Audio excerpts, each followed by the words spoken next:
O peregrino. Semana passada nós estudamos o capítulo 1, vimos um pouco da introdução, né? E hoje nós vamos para o capítulo 2. Nós recomendamos duas versões, basicamente, para você ler o Peregrino. A primeira é o da editora Fiel, que vem com ilustrações, comentários de rodapé, notas nas margens, enfim, muito interessante.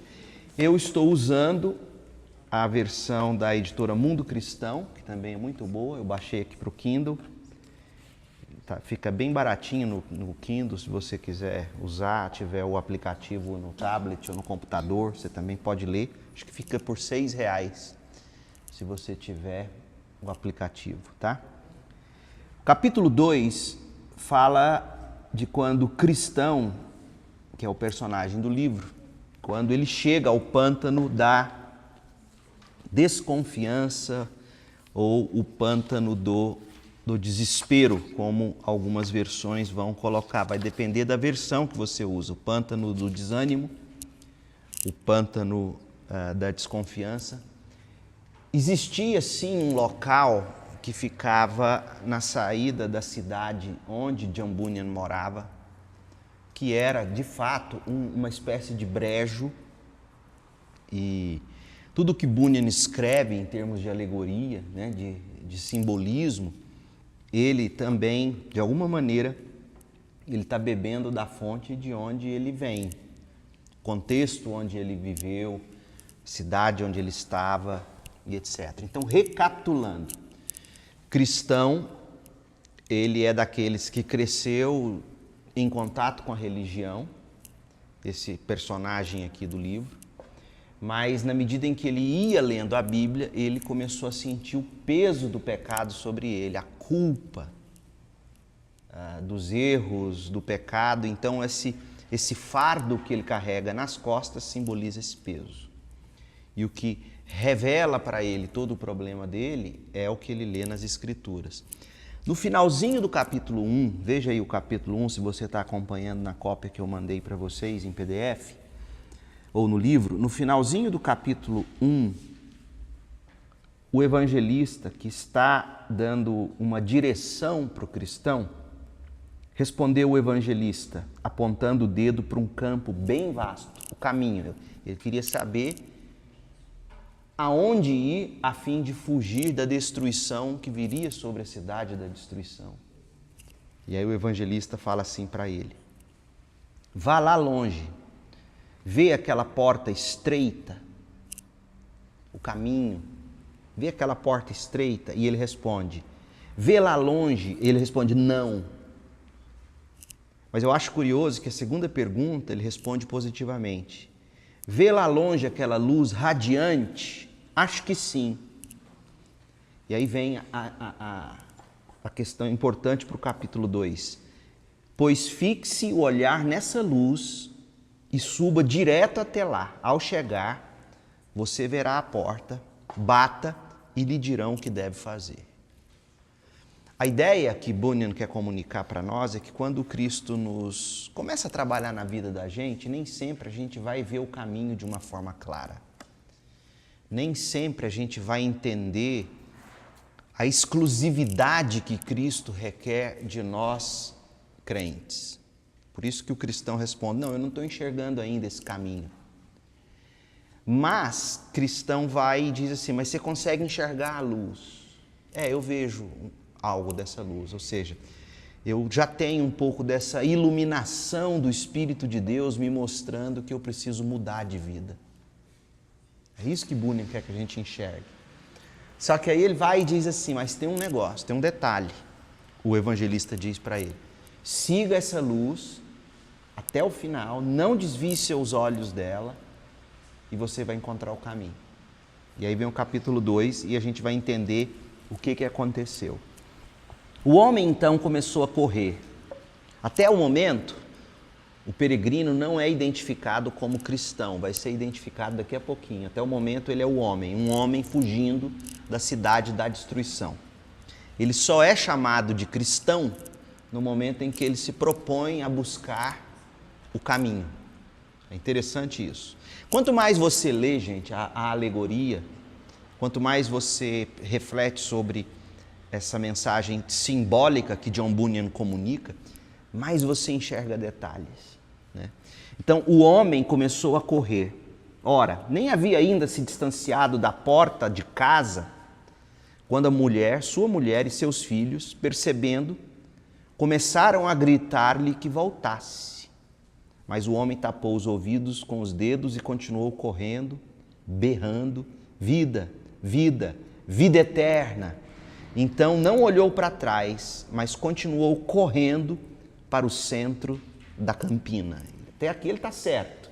Ele está seguindo aquela luzinha que ele está enxergando. Ele não olha para trás. Aqui é uma alusão à mulher de Ló, lá em Gênesis 19, que olhou para trás e virou estátua de sal. Então, é Bunyan dizendo, quem se põe nesse caminho não deve olhar para trás, deve prosseguir. Os vizinhos também vieram vê-lo.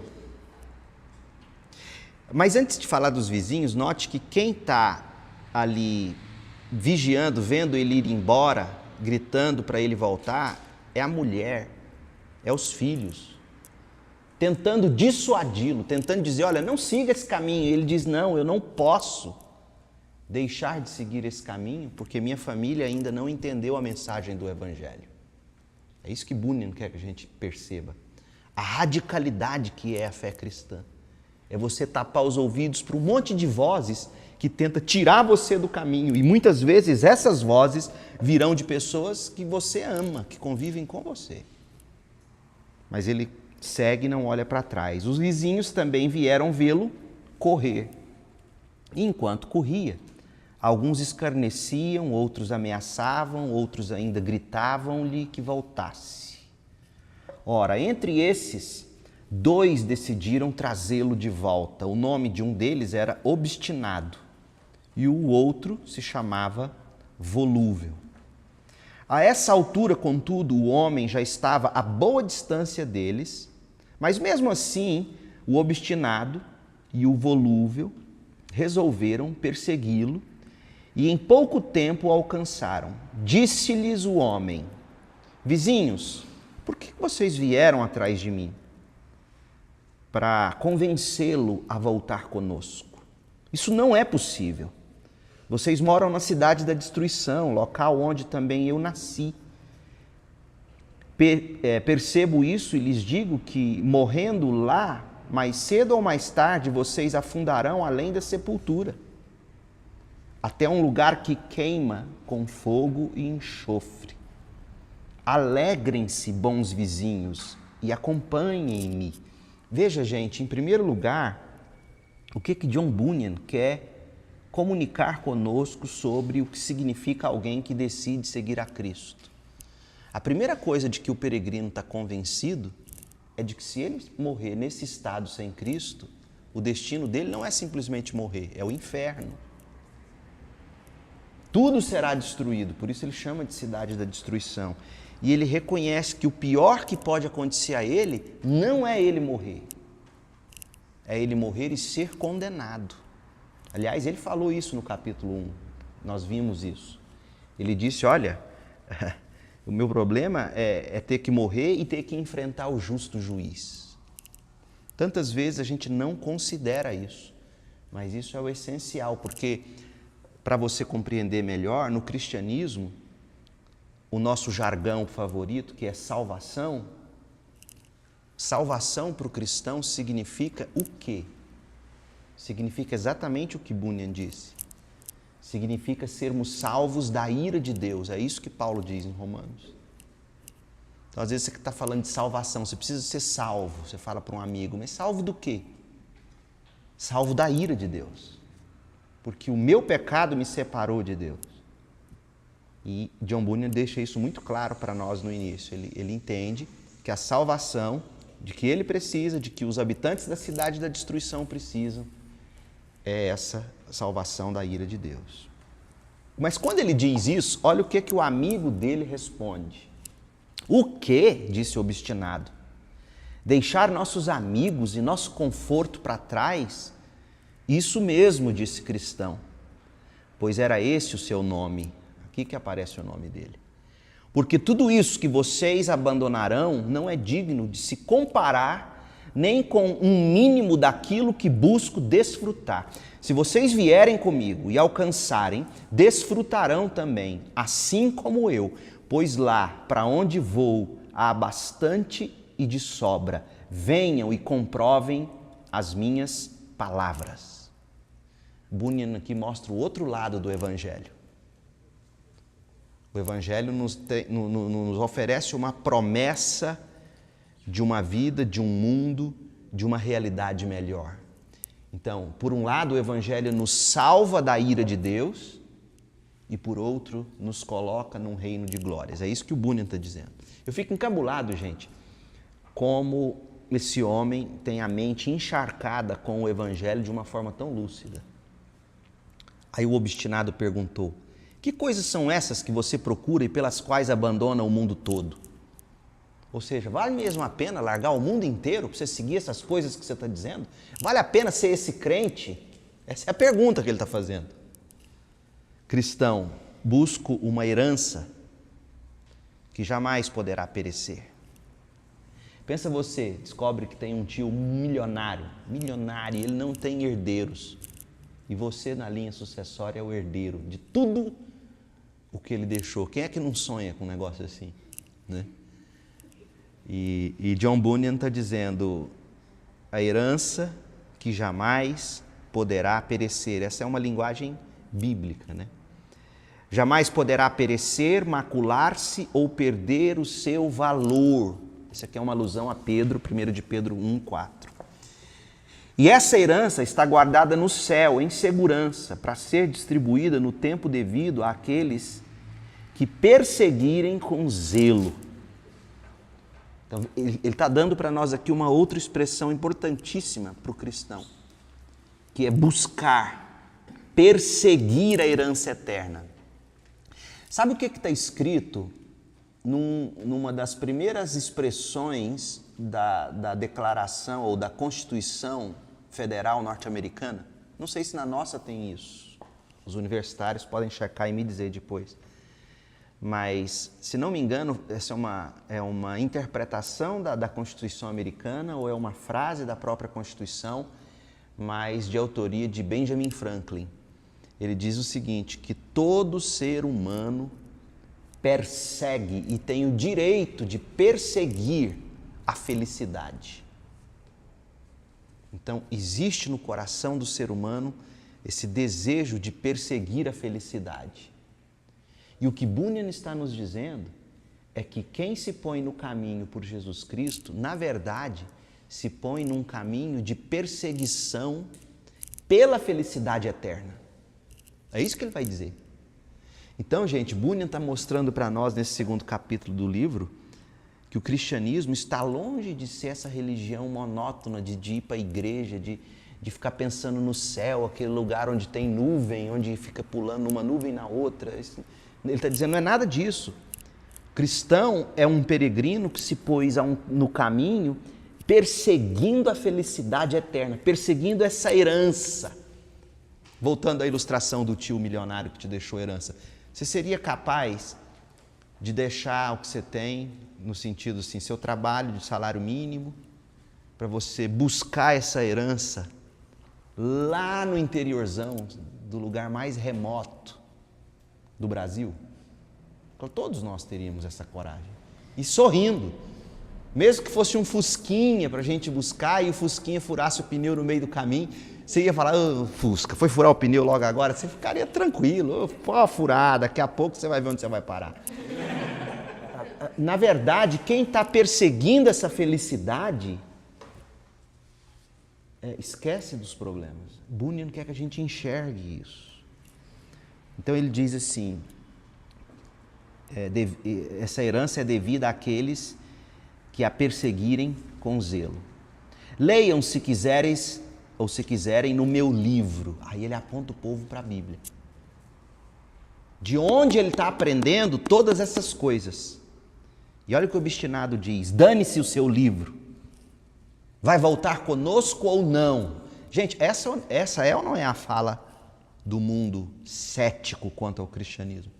Você começa a falar de promessa eterna, de herança eterna, de prazer eterno no céu. O que os incrédulos, amigos seus, às vezes pode ser até seu namorado, se esse for o caso, considere largá-lo imediatamente.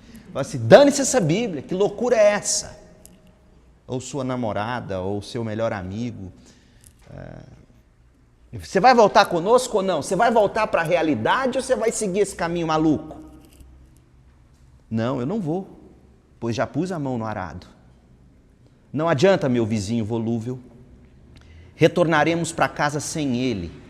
Há uma multidão desses tolos alucinados e quando se convencem de uma fantasia, ficam mais sábios aos seus próprios olhos do que 7 homens que sabem expor a razão.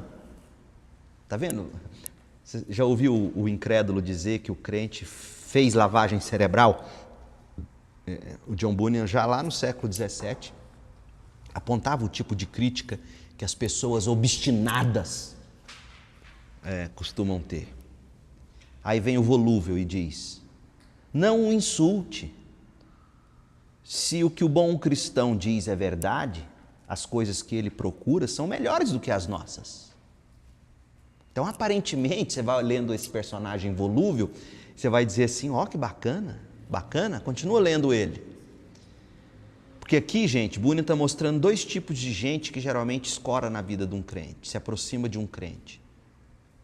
Aqueles obstinados que de cara vão ridicularizar você e aqueles mais volúveis que se aproximam de você e aparentemente concorda com você, quer ouvir você, mas você vai descobrir no diálogo que ao longo da caminhada, na verdade, eles vão tentar convencer você de deixar o caminho. Aí eu te pergunto, quem é mais perigoso? Um obstinado ou um volúvel? Um volúvel, porque ele vem sutil. Aí ele diz, meu coração se inclina a acompanhar meu vizinho, disse volúvel. O quê? Disse obstinado. Há mais tolos então. Ouça-me e volte. Quem é que sabe aonde um homem tão mentalmente doente poderá levá-lo? Volte, volte e seja sábio. Cristão argumentou, acompanhe-me, vizinho volúvel. Além do que já lhe falei, há muito mais glórias a alcançar. Se você não crê em mim, leia então este livro. E pela verdade do que está expresso nesse livro, veja que tudo está confirmado pelo sangue de seu autor. Então, John Bunyan, quando coloca essas palavras nos lábios de cristão, ele está usando 2 argumentos que são os argumentos principais até hoje para você testar qualquer visão de mundo, qualquer filosofia de vida ou teórica, qualquer religião. 2 coisas básicas você precisa fazer para provar, testar qualquer verdade, entre aspas. Você tem que tentar mostrar a coerência do que você crê ou apontar a incoerência do que você quer desmascarar. Então, o primeiro teste é o teste da coerência racional e lógica, e o cristão chama volúvel a ler a Bíblia, dizendo, você vai ver a coerência do que eu estou te falando. Mas tem o outro teste, que é o teste da experiência. Quando você põe em prática aquilo que é coerente, racional, quando você põe isso em prática, você descobre que funciona, e não só que funciona para o seu bem e para o bem comum. Então, você quer descobrir se uma filosofia de vida é verdadeira, se uma cosmovisão é verdadeira, se uma filosofia é verdadeira, se uma religião é verdadeira? Examine com coerência e razão e prove isso na prática. Por isso que Jesus disse para os discípulos, venham e vejam. Coloca a razão de vocês nisso, vê se faz sentido. Provem para vocês verem. E é isso que o cristão está dizendo para o volúvel. Vem comigo nisso. Quem me ajudou a entender isso foi o Timothy Keller. E sobre ele eu vou falar um pouco no sermão de domingo agora à noite, se Deus permitir. Aí vem o volúvel. Ora, vizinho obstinado, estou prestes a tomar uma decisão. Pretendo seguir com esse homem e arriscar com ele a minha sorte. Veja, gente, que volúvel começa a revelar o coração dele. Volúvel começa a dizer que o que ele está fazendo é dar uma chance.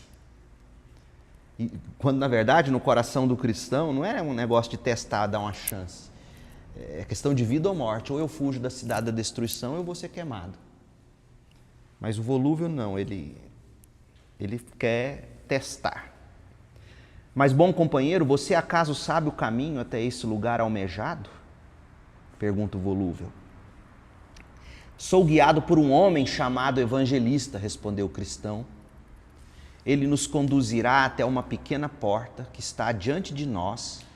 Lá receberemos instruções acerca do caminho. Olha a importância de nós crentes sermos evangelistas na condução de pessoas, discipuladores na vida de outras pessoas. Porque você se recorda o que o peregrino, o que o cristão disse lá no final do capítulo 1, que eu revisei hoje? Até então, esse cristão não tinha enxergado o caminho, ele só tinha uma visão vaga da luzinha. Mas o que ele está dizendo aqui? Apesar de eu não ver o caminho ainda, eu confio nas palavras daquele homem chamado evangelista. Crentes, olha aqui para mim, olha o valor da minha e da sua palavra na vida das pessoas que estão buscando a verdade. Eles vão se agarrar nas nossas palavras, mesmo quando lá no fundo eles ainda não conseguem crer por eles mesmos. O volúvel respondeu, vamos então, bom vizinho, partamos agora, e partiram os dois. O obstinado disse, quanto a mim, vou voltar para casa, não servirei de companhia para homens fanáticos, fantasiosos e perdidos. Olha como ele os vê. Ora, vi então em meu sonho que depois que o obstinado se foi, cristão e volúvel cruzaram a campina e assim foram conversando. E então, vizinho volúvel, como tem passado? Fico feliz por você ter se convencido a vir comigo. Se o próprio obstinado sentisse o que senti diante dos poderes e terrores daquilo que ele ainda não vê, ele não teria nos virado as costas assim tão levianamente. Volúvel, como aqui não há ninguém além de nós, vizinho cristão, diga-me que coisas são essas e como desfrutá-las no lugar para onde vamos. Cristão, posso melhor concebê-las com a mente do que expressá-las com palavras. Eu creio, eu compreendi, mas eu ainda não consigo explicar direito.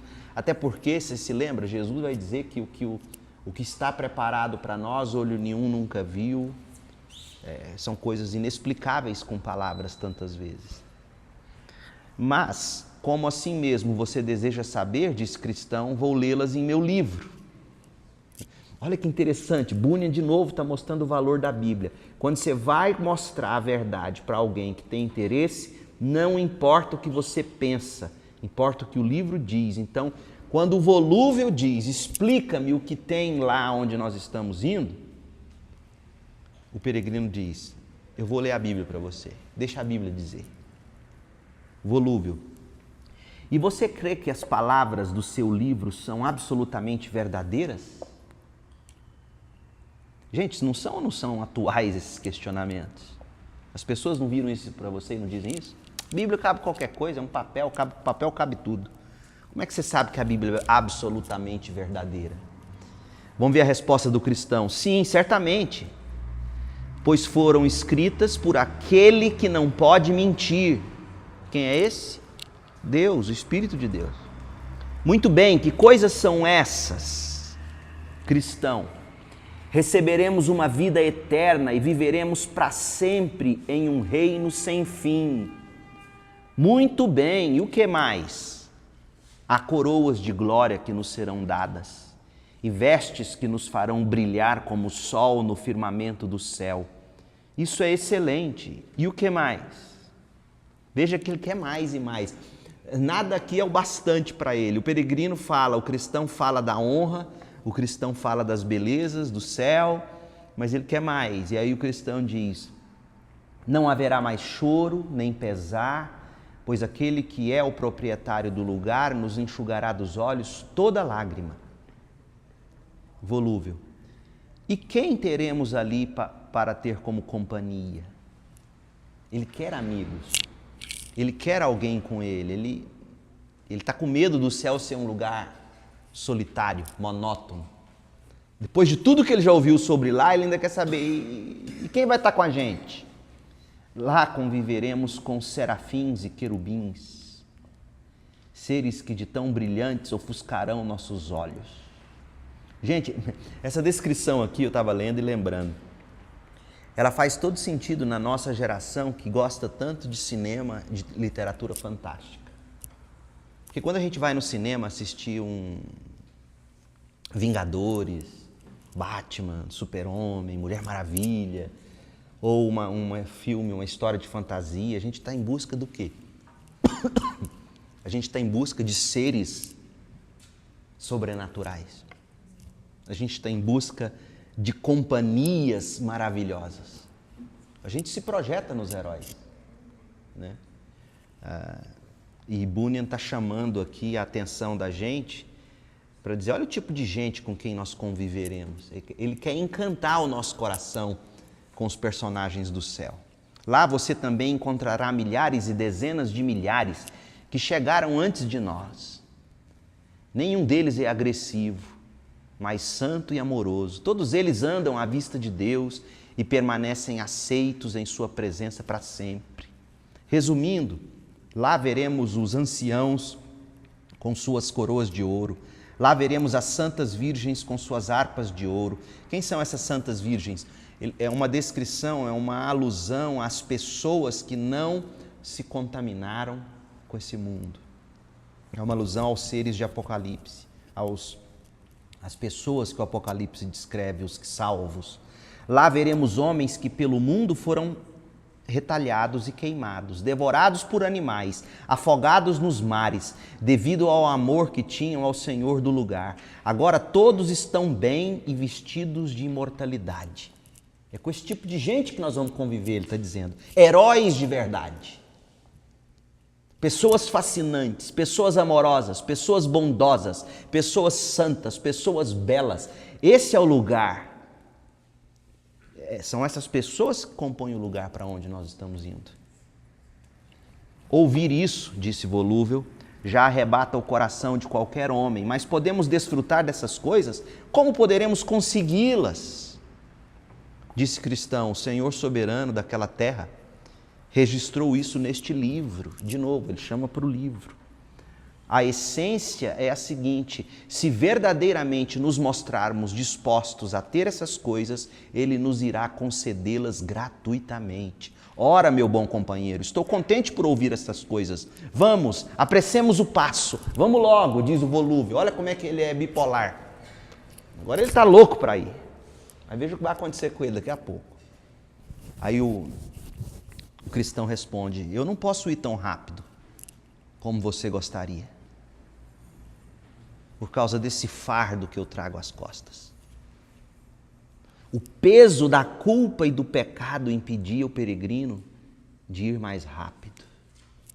Por isso, gente, que quando você está começando, especialmente na vida cristã, e você sente difícil seguir a vida, às vezes na própria caminhada, você vai se sentir andando mais lento, por causa do peso de toda a responsabilidade que o cristianismo te traz, mas especialmente pecado, decepção com você mesmo. E aí você olha para o lado, vê pessoas leves andando mais rápidas que você. Isso não significa que elas estão melhores que você. Porque você vai ver daqui a pouco que conquanto o Volúvel não tivesse nas suas costas esse peso, e por não ter esse peso, ele parecia ser uma pessoa leve. E nada disso, ele não era assim. Então vi em meu sonho que, assim que encerraram essa conversa, aproximaram-se de um pântano muito lamacento que havia no meio da campina. E estando os dois desatentos, caíram de repente no brejo. O nome do pântano era Desânimo. Ali, portanto, viram-se atolados por algum tempo, ficando repugnantemente enlameados. Cristão, por causa do fardo que trazia às costas, começou a afundar no lodo. E Volúvel disse, ei, vizinho cristão, onde você está? Na verdade, não sei dizer, disse Cristão. Diante disso, Volúvel ofendeu-se. Esse é o mesmo que daqui a pouco, agorinha estava querendo correr, todo alegre, e Volúvel se ofendeu e irritado disse ao companheiro: ah é? Essa é a felicidade de que você vinha me falando? Se logo na partida já nos retardamos tanto, que podemos esperar daqui até o final da jornada? Se eu escapar com vida, você pode ficar com a minha parte dessa terra magnífica, eu não a quero. E dizendo isso, em um esforço desesperado, saiu dessa areia movediça do pântano, saiu desse lamaçal, na margem do pântano mais próxima de sua casa. E lá se foi. Cristão nunca mais o viu. Veja o que é o Volúvel. Diante da primeira dificuldade, diante do primeiro buraco, da primeira bacada, da primeira decepção. Lembra do Fusca com o pneu furado? Poxa, então de fato você não crê que você tem essa herança? Furou um pneu, é um dissabor. Então pessoas volúveis são assim. E é curioso, gente, ver a ira desse homem. O texto diz que ele se ofendeu, irado, irritado. É como se ele gritasse com o peregrino. É isso então? Volúvel é o nome dele. Restou a Cristão, portanto, atolar-se sozinho no pântano do desânimo. Mas, assim mesmo, se esforçava por alcançar a margem do pântano mais distante da sua casa. Qual foi a margem do pântano que o Volúvel se agarrou? A mais próxima. Imagina, o pântano é um buraco assim, né, redondo, um lago de lama. E aí o Volúvel está lá dentro, ele buscando sair. Para onde ele olha? Ele olha para o lado do lago que está mais perto para ele voltar para casa. Agora o cristão não, ele quer sair do lago, mas ele quer sair do lago, do lado do lago que deixa ele mais perto do caminho para a herança. É muito significativo isso. É como se Bunyan quisesse nos ensinar que até nos momentos de desânimo, quando a gente busca sair desse pântano de desânimo, a gente tem que sempre buscar o caminho que vai nos levar mais perto para Cristo. Nunca retroceder, sempre progredir. É isso que ele está dizendo. Mas vi em meu sonho que se aproximou dele um homem cujo nome era Auxílio, que lhe perguntou o que fazia ali. Por quê? Porque o fardo pesado nas costas dele fazia ele se afundar mais, estava difícil para ele. Aí se aproximou um amigo. O nome dele é Auxílio. Outra coisa, gente, que Bunyan quer ensinar, o valor de pessoas piedosas na vida da gente. Quem é que vai tirar você do pântano do desânimo, quando o desânimo bater na sua vida? O obstinado critica você e vai embora. Não vai estar lá para sequer te ver na dificuldade. O vacilante vai usar tudo o que você disse contra você. Vai virar as costas para você e vai deixar você se afogar naquele lago de desânimo. Você precisa de homens ou de mulheres de Deus que sejam auxílio. Bunyan está falando do valor da amizade. Cristão diz a esse homem: Senhor, recebi ordens de um homem chamado evangelista de seguir por esse caminho. Ele também me orientou a alcançar aquela porta distante para que eu possa escapar da ira vindoura, e para lá seguia quando caí aqui. Mas por que você não procurou as pegadas? Perguntou Auxílio. Que pegadas, gente? Pegadas são essas? Promessas de Deus. O que o Auxílio está dizendo para o cristão é que a gente sempre que deixa de seguir as pegadas, sempre que a gente deixa de seguir as promessas de Deus reveladas na Bíblia, o caminho que a gente acaba tomando é o do lago do desespero, do brejo. Mas por que você não procurou as pegadas? Olha o que o cristão diz. O medo que me acompanhava era tão forte que fugi pelo caminho mais próximo e caí. Então ele revela para nós o que levou ele para o lago do desânimo. Medo. Medo.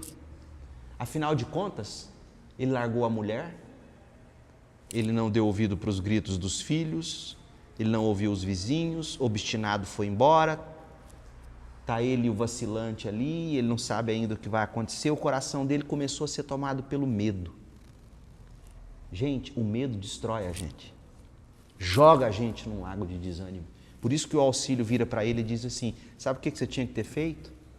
Colocado seus pés nas pegadas das promessas. Então me dê a sua mão, disse Auxílio. Auxílio estendeu-lhe a mão e puxou o cristão, colocando-o em solo firme e ordenando-lhe que seguisse o seu caminho. Lembra lá do salmista, Salmo 40? Que o Senhor nos tira do lamaçal e firma os nossos pés na rocha. Este então se aproximou daquele que o tirou do pântano e disse assim, cristão disse assim, Senhor, se este é o caminho da cidade da destruição, até a porta distante, por que que entre a cidade da destruição e a cidade para onde eu estou indo, por que que o terreno não está aplainado? Porque os pobres viajantes seguem por aqui e eles não andam em lugar seguro, ou seja, por que que ainda não se pavimentou isso aqui, já que tanta gente trafega por aqui? Por que que ainda existe o desânimo? Por que que Deus ainda não deu um jeito no desânimo? Essa é a pergunta que ele está fazendo. Poxa, eu deixei a cidade da destruição, estou a caminho da herança, mas por que que Deus ainda não permite desânimo? Respondeu Auxílio, este pântano lamacento é um lugar que não pode ser aterrado. É a depressão para a qual correm continuamente a escória e a imundície que acompanham a condenação do pecado. Por isso, chama-se pântano do desânimo. À medida que o pecador desperta para a sua condição pecaminosa, surgem em sua alma muitos medos, dúvidas, desânimos, preocupações, e todas se reúnem e se acomodam neste lugar. Essa é a razão da má qualidade desse terreno. Agora, diante dessa descrição que o Auxílio faz, e já que a gente está lendo uma alegoria ou uma história com muito simbolismo, que lugar é esse, gente, onde é depositado ali medos, dúvidas, desânimos, preocupações, tudo isso se reúne, se acomoda nesse lugar. Que lugar é esse na vida da gente? O coração da gente. O que Bunyan está dizendo para nós, através das palavras de Auxílio, é o seguinte, o pântano do desânimo está alojado no coração da gente. Se a gente não souber lidar com isso, a gente vai cair sempre no desânimo do coração. E o que existe nesse pântano? Medos, dúvidas, preocupações. O rei, diz Auxílio, não se agrada de que este lugar permaneça assim tão ruim. Deus não gosta disso, prosseguiu. Seus operários, sob ordens dos inspetores de Sua Majestade, também vêm trabalhando ao longo desses 1.600 anos neste terreno. Por que 1.600 anos? Porque o livro foi escrito em 1600 e alguma coisa. Para, quem sabe, aplainá-lo. Sim, segundo eu sei, aqui já afundaram pelo menos 20.000 cargas de carroções e ainda milhares e milhares de saudáveis ensinamentos que foram trazidos em todas as estações e de todos os lugares dos domínios do rei. Ou seja, muita coisa Deus já tentou, muitos ensinos Deus já colocou, mas esse coração não absorveu. Parece que o ser humano vira e mexe, teima em cair no desânimo. Os que sabem contar dizem que esses são os melhores materiais para aterrar o lugar. Quais são os melhores materiais? Os bons ensinos. Então Bunyan já está dizendo, sabe como é que a gente pavimenta o pântano do desânimo no coração? Bons ensinos, boas leituras, boas mensagens, bons sermões, leitura da Bíblia. E mesmo assim, ele está dizendo, em alguns casos a pessoa não consegue absorver, mas são os melhores materiais. Então, se fosse assim, já poderia ter sido aterrado, mas continua ainda o pântano do desânimo, e assim continuará quando já tiverem feito o que podem fazer. É verdade que há, por ordem do legislador, certas pegadas boas e essenciais, espalhadas, mesmo aí no meio do pântano, continuou. Mas quando esse lugar vomita sua imundície, como faz quando muda o tempo, dificilmente se vêem as pegadas. Que imagem! Vocês captaram isso aqui? A vida da gente é feita de temporadas, e quando o tempo muda, se ele fica mais nebuloso, se ele fica mais escuro, sombrio, chuvoso, você não vê pegadas. Então, os momentos de lágrimas, os momentos de dificuldade, geralmente são os momentos em que a gente não enxerga as promessas de Deus. Mesmo quando estão visíveis, os homens, por causa da tortura que sentem, passam direto. E apesar de as pegadas estarem ali, acabam atolados na lama. Mas o solo é bom quando eles, afinal, alcançam a porta. Porque aqui, o peregrino ainda está em dúvida sobre a escolha de seguir a Cristo. Depois vi em meu sonho que a essa altura volúvel chegava à sua casa. Aí o John Bunyan volta à história do volúvel. Vamos ver o que aconteceu com o volúvel? Aquele que voltou? Aí ele vai contar para nós. A essa altura o volúvel já estava na sua casa. Então seus vizinhos vieram vê-lo. E alguns deles o chamaram sábio por ter voltado, e outros o chamaram tolo por arriscar-se ao lado de cristão. Outros até zombaram da sua covardia, dizendo: certamente depois de iniciada a aventura, eu não seria vil a ponto de desistir diante de umas poucas dificuldades. Eu ainda levou uma lavada. Eu não iria, mas já que você se propôs aí, se eu fosse você, eu não ia desistir. Você é um tolo. Está vendo o que acontece com quem se propõe a Jesus e fica nem lá nem cá? Você perde o respeito até daqueles com quem você convivia. É interessante. Não dá para o crente ou para quem se propõe a ser crente viver com o pé em duas canoas. Primeiro, que você não vai se firmar, e segundo, que você vai ser zombado, ridicularizado e em todos os lados. Então, volúvel, acovardado, sentou-se no meio deles, mas afinal ganhou mais confiança, e então todos eles mudaram de assunto e passaram a ridicularizar pelas costas o pobre cristão, e faziam o mesmo com volúvel. Sabe o que Bunyan quer dizer? Olha o que acontece com quem se propõe a ser de Jesus, desiste, perde o respeito até do mundo. É impressionante. E aqui termina o capítulo 2, o próximo capítulo será as armadilhas do caminho. Quais são as lições que você tira desse capítulo 2 do que nós lemos e refletimos juntos aqui hoje? O que você poderia tirar? Pastor, eu me recordei da parábola do semeador, né? Uhum. Da mesma forma que às vezes alguns recebem a semente, mas uma primeira tentação, uma provação que ele passa, ele acaba desistindo. Exatamente. Assim também. Parábola do semeador. Alguns solos recebem com alegria, mas vem a dificuldade e desiste. É o caso do volúvel. O solo rochoso, o solo, pisado pelos homens, o solo duro, digamos, seria o obstinado, né? Isso. É, bem lembrado. A palavra nem chega a entrar. A semente da palavra não penetra. Existem duas tentações que o cristão enfrenta aqui nesse capítulo. Você consegue identificá-las? Uma externa e uma interna. Quais seriam essas tentações externas? Que tentações são essas externas aqui nesse capítulo? Hã?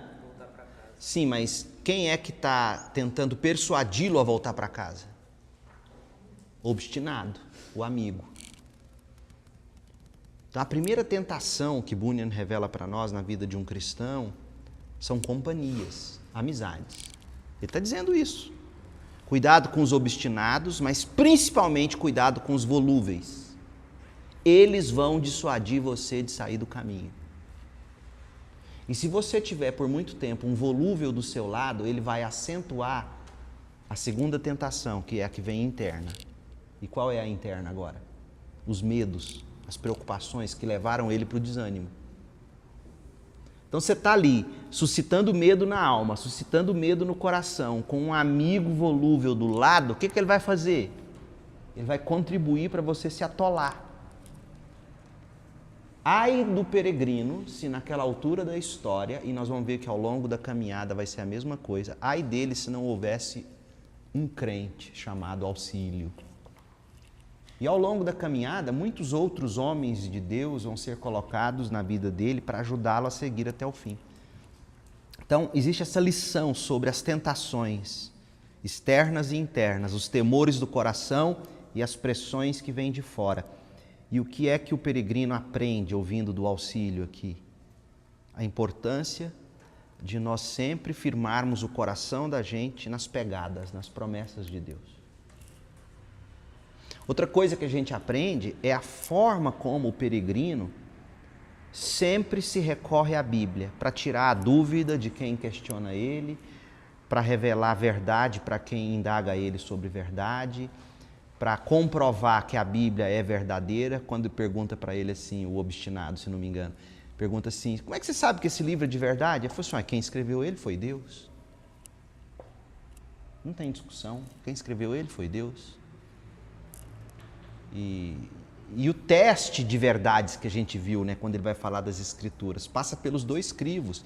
O crivo da razão, da coerência, e o crivo da experiência que faz sentido, que traz paz, enfim. Então essa é a história do peregrino, quando ele, tendo saído da casa dele, da cidade da destruição, já no início da caminhada, ele cai no pântano do desespero, mas vem auxílio, o socorre, traz algumas palavras de orientação, e cristão então continua, segue o caminho dele, só que agora ele vai encontrar as armadilhas do caminho. Capítulo 3, a gente vê no próximo encontro, tá bom? Alguma observação? Então vamos lá comer o nosso crepe. Deus abençoe vocês. Vamos orar? Feche os seus olhos, vamos orar. Pai, em nome de Jesus, muito obrigado pela vida do John Bunyan, pela sabedoria dele em expor para nós coisas tão belas e tão profundas e tão indispensáveis para nós. Faça de nós homens e mulheres que sejam auxílio para os outros, homens e mulheres que sejam evangelistas. Livra-nos da obstinação, livra-nos do vacilo, dá-nos um coração firmado nas pegadas das promessas de Jesus. Ó Deus, e coloque nas nossas vidas homens e mulheres que sejam também auxílio e também evangelistas, para nos manter vivos nessa jornada a caminho do céu, em busca dessa herança. É o nosso desejo e a nossa oração em nome de Jesus. Amém.